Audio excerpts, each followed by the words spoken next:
So don't forget to click the subscribe button para ma-update kayo sa susunod na video.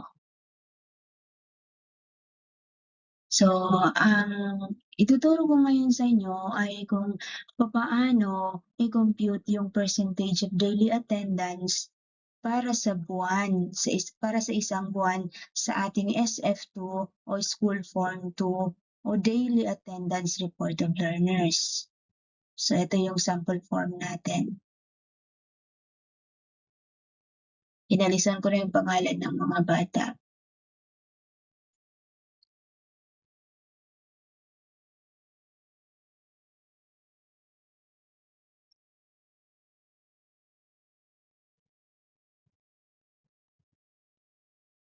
So, ito yung nasa likod ng ating SF2. So, meron diyang formula kung paano ma-solve yung percentage of enrollment, average daily attendance, at saka percentage of attendance for the month.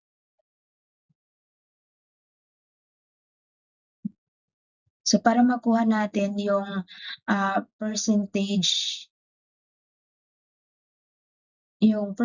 of attendance for the month, ay kailangan muna natin i-solve yung percentage of enrollment at saka yung average daily attendance. Yan. Sunod-sunod siya. So, unahin natin yung percentage of enrollment. So, registered learners as of end of the month divided by enrollment as of first Friday of the school year times 100 siya. So, yan yung form. Meron tayong example. So, merong 15 male, 25 female. So, lahat ay meron tayong 40 learners. So, ito yung gagamitin nating data sa pag-solve ng ating percentage of enrollment. So, sa male, meron tayong 15 divided by 40 times 100. 15 yung ating male at 40 naman yung enrollees natin para sa first Friday ng school year. Times 100 equals to 37.5. Paano natin nakuha yun? So, i-divide natin yung 15 divided by 40 is equal to 0.375. So, i-move natin ng dalawang decimal places dito. So, 1, 2, yun. So, 37.5. Ngayon naman ay sa female tayo. So, 25 divided by 40 times 100 equals 62.5. So, para sa total naman, 40 yung dami nila, ipa-plus mo yung 15 plus 25 divided by yung dami pa rin nila. So, yun, 100%. Next naman, i-solve natin yung kung yung average daily attendance. So, paano yun?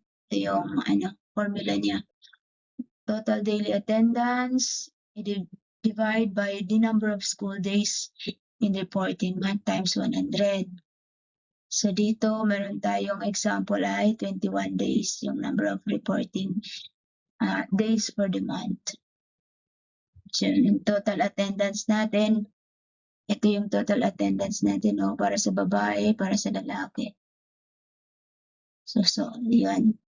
So, 313. Bakit? Kasi merong dalawang lumiban sa klase. Kaya, 213 lamang sila. So, 213 divided by 21 school days. So, equals to 14.90. Sa babae naman ay, yan, nakikita yun. So, yun yung basis natin. Babae naman ay 525 divided by 21 school days is equal to 25. So, walang lumiban sa klase. Perfect attendance yung babae. So ngayon, ipa-plus natin to. I-add natin yung 313 plus 525 is equals to 838 divided by the number of school days pa rin, which is 21. So equals to 39.90. So meron na tayong average ng daily attendance, which is 39.90. Ngayon, dumako tayo sa pinaka-highlight ng ating video tutorial. Ito yung percentage of attendance. So yung formula niya, average daily attendance na nakuha natin kanina, nag-solve natin, divided by yung dami ng learners as of end of the month times 100. So yan, ito yung average daily attendance natin nakuha kanina sa B, 14.90, 25 at saka 39.90. Yun ang gagamitin natin para ma-solve natin yung percentage of attendance.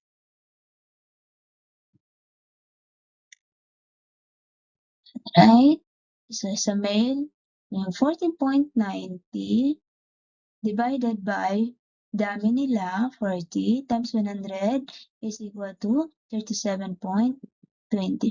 Yun yung percentage daily attendance para sa male. Sa female naman, yung 25, i-divide by the number of learners times 100 is equal to 62.5. So, i-add natin itong 14.90 plus 25 equals 39.9 divided by 40. So, times 100. So, ito na yung percentage of attendance itong 99.75. So, ngayon ay dadako naman tayo sa paglalagay sa form ng mga percentage na to. Right? So, meron tayong sample form. Ito yung sa likod ng ating SF2. Ngayon ay maaari nating lagyan ang table ng last page ng SF2. So, sa first Friday of June, meron na akong enrollees na 15 male at saka 25 female. So, 40 sila lahat. Wala naman akong late enrollees, kaya 0. Registered learners as of end of the month, same, wala na talaga. 15 lang talaga sa male, 25 sa female, sa 40 lahat. Yan. So ngayon, ito yung kanina sa letter A. Ito yon para sa percentage of enrollment as of end of the month. So yan. So sa male, meron tayong 37.5 at saka sa female, 62.5. So yung total nila is 100%. Ngayon naman, dumako tayo dito sa letter B, yung average daily attendance. So yung 14.90 sa male, sa female is 25. So total is 39.90. Yan. So ito na yung panghuli, yung percentage of attendance for the month. Yan. So 37.25 sa male.